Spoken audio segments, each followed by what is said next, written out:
Hello all, welcome back to our YouTube channel. So guys, మనం అందరం ఇంకొక 10 to 11 డేస్లో ఎగ్జామ్ రాయబోతున్నాం.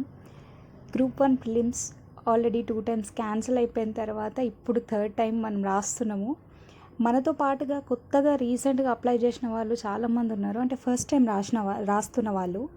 సో వాళ్ళు ఏంటి అంటే కొన్ని క్వశ్చన్స్ నాకు అడిగినరు, అంటే ఈవెన్ నా ఫ్రెండ్స్ కానివ్వండి, మన సబ్స్క్రైబర్స్ కానివ్వండి, కొన్ని క్వశ్చన్స్ అనేవి అంటే ర్యాండమ్గా వచ్చిన క్వశ్చన్స్ లైక్ అక్క కన్ఫ్యూజ్ అవుతున్నాము, అర్థం కావట్లేదు, ఎట్లా ఏంటి మరి ఇంత మీరు అన్ని ఇయర్స్ నుండి కష్టపడుతున్నారు, మేము ఇప్పుడిప్పుడు స్టార్ట్ చేసినాం, మరి ఏంటి ఎట్లా అని చెప్పి చిన్న చిన్న సిల్లీ క్వశ్చన్స్ అడుగుతున్నారు.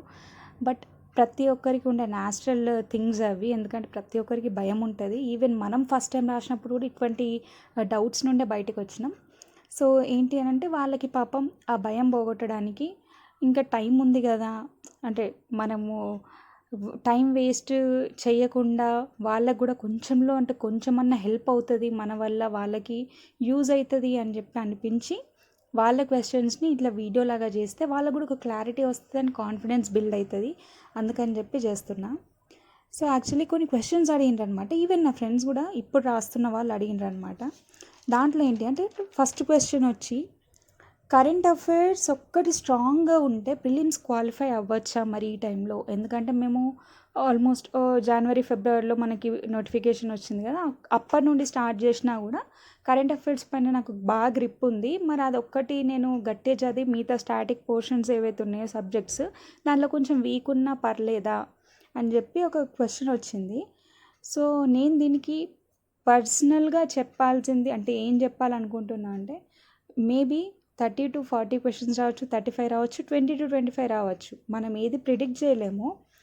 దాంట్లోకి వెళ్ళి వస్తే మనం ఒక 30 యావరేజ్ అని అనుకుంటే, 30 to 40 అని యావరేజ్ అనుకుంటే 20 to 25 మార్క్స్ మనం గట్టిగా కాన్ఫిడెన్స్గా బిల్డ్ చేస్తాం. ఎంత కరెంట్ అఫైర్స్ పైన మనకి ఎంత గ్రిప్ ఉన్నా కూడా. ఎగ్జాంపుల్గా చెప్తున్నా, అదొకటే వచ్చి మిగతా అంత స్టాటిక్ మనము ఏమి చేయకపోతే అసలు అట్లా ఎట్లా పాసిబుల్ అవుతుంది మనకి? ఎందుకంటే మనకు ఉంది 150 మార్క్స్ పేపరు, దాంట్లో ఒక 30 to 40 marks average current affairs ఇస్తే మిగతా అయితే చేయాలి కదా, మనం పెట్టాలి కదా.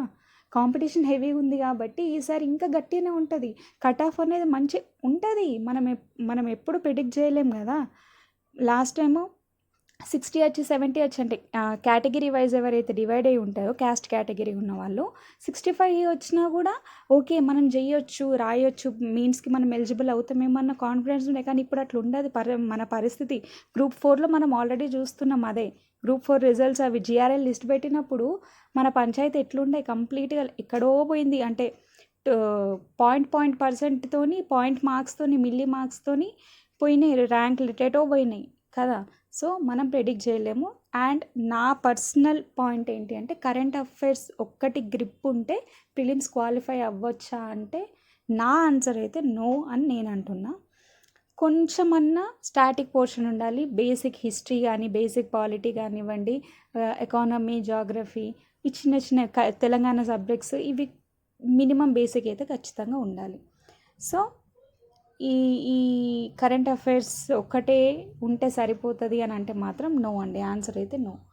నెక్స్ట్, అక్క మనకి 10 days స్టడీ అప్రోచ్ ఎట్లా ఉండాలి, అసలు సరిపోతుందా? అండి, ఇప్పుడు ఎట్లా ఉండాలి అని అంటే, ఫస్ట్ అండ్ ఫార్మోస్ట్ థింగ్ ఎట్లా మన దగ్గర ఫస్ట్ మన డే ఎట్లా స్టార్ట్ కావాలి అని అంటే రివిజన్ నోట్స్తోనే మన డే అక్కడ నుండే స్టార్ట్ కావాలి. ఇప్పుడు ఈ 10 days ఏదో ఇప్పుడు స్టాండర్డ్ బుక్స్ ఓపెన్ చేసేద్దాం, ఇప్పుడు ఉన్నాయి ఫట్ట చదివేద్దాం, పాలిటీ లక్ష్మీకాంత్ చదివేద్దాం 10 రోజులల్లో. లేదండి, ఒక్క సబ్జెక్ట్ లేదు మనం రాయాల్సింది. 13 టాపిక్స్ ఉన్నాయి, 13 సబ్జెక్ట్స్ ఉన్నాయి. అవన్నీ మనం ఇప్పుడు రాయాలి, ఇప్పుడు అన్నీ చదవాలి అంటే మనతో కానీ ముచ్చట అది. సో ఇప్పుడు మనం ఏం చేయాలి, ఫస్ట్ మనం ఎంతవరకైతే చదివినామో, ఎంతవరకైతే నోట్స్ రాసుకున్నామో దాన్ని రిపీటెడ్గా రివిజన్ చేయాలి. ఈ రివిజన్ కూడా మనకి ఇప్పుడు ఇంకా 10 days ఉంది. ఇప్పటిదిప్పుడు మనకు 13 సబ్జెక్ట్స్ అవుతాయి అంటే నో కావు. మేజర్ టాపిక్స్ నేను ఏంటి అనేది ఆల్రెడీ వీడియో చేసిన. ఆ మేజర్ అండ్ మైనర్ టాపిక్స్ని మీరు ఐడెంటిఫై చేసుకొని దానికి ఈక్వల్గా, దానికి సమానంగా చదువుకోండి. అండ్ మోస్ట్లీ నేను ఇంకొకటి పర్సనల్గా సజెస్ట్ చేస్తున్నా ఏంటి అని అంటే, నేను కూడా రాస్తున్నా మీతో పాటే కాబట్టి పర్టికులర్గా ఈ టైంలో నేను సజెస్ట్ చేసేది ఏంటి అంటే, నేను ఆల్రెడీ 4 మేజర్ సబ్జెక్ట్స్కి పాలిటీ, ఎకానమీ, హిస్టరీ అండ్ జియోగ్రఫీకి ఈ 4 సబ్జెక్ట్స్కి నేను already important themes and topics ఏంటి అని చెప్పేసి ఫ్రీక్వెంట్గా అడిగిన క్వశ్చన్స్ ఏంటి అని చెప్పేసి రాసిన. సో అది చూసుకోండి, అది ఎక్కువ ఇంపార్టెంట్ మనకి ఈ మూమెంట్లో. సో రివిజన్ ఉండాలి, టెస్ట్ ఇచ్చుకుంటాను ఉండాలి. రివిజన్ ఒక 2 స్లాట్స్ చేసిన తర్వాత బ్రెయిన్ మొత్తం ఎగ్జాస్ట్ అయిపోతుంది కాబట్టి అప్పుడు టెస్ట్ ఇవ్వాలి. అండ్ దాంతో పాటుగానే ఎక్స్ప్లెనేషన్ కూడా చూసుకోవాలి. సో ఇది ఈ 10 days మనం చేసుకోవాల్సిన అప్రోచ్ అనమాట. ఎట్లా అప్రోచ్ అవ్వాలి అంటే అది ఆన్సర్.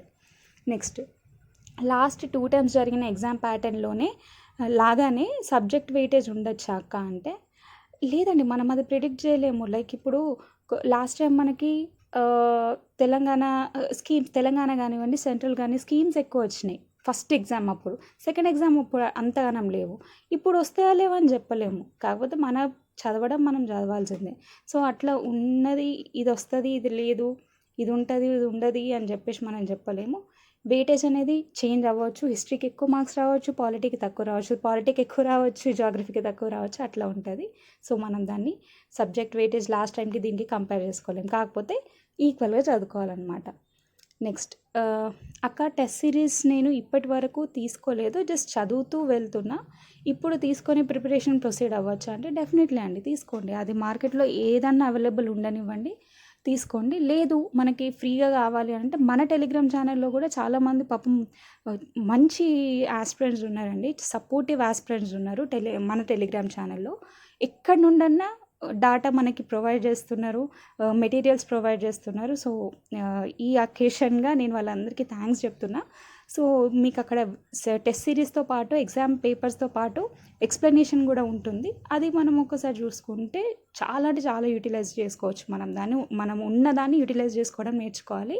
1 to 2 అది చదివి అట్లీస్ట్ మనకు గుర్తుంటుంది కదా, ఆప్షన్స్ని పిక్ చేసుకోవచ్చు మనం. అచ్చా ఇది కరెక్ట్, ఇది తప్పు అని చెప్పేసి పిక్ చేసుకోవడానికన్నా మనకు అది గుర్తుంటుంది ఎగ్జామ్లో.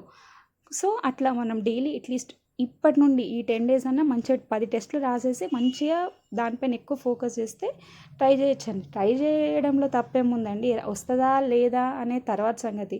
టైం వేస్ట్, మనం ఒకవేళ టైం వేస్ట్ అని అనుకున్నా కూడా, మనకు రాదు అని అనుకున్నా కూడా టైం వేస్ట్ మనం అన్నెసరీ దానిపైన అయితే చేయట్లేదు కదా, మంచి పనికి కదా చేస్తున్నాం.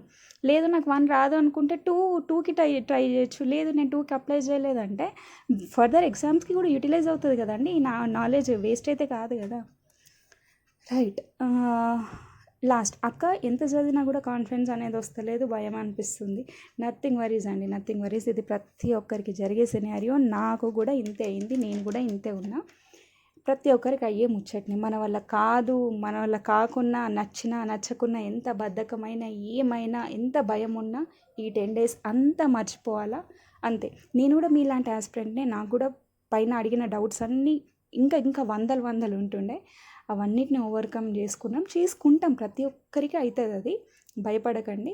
నేను నాకు అయ్యేంత వరకు నా వ్లాగ్స్లో మీకు పుషప్స్ చేస్తూ ఉంటా.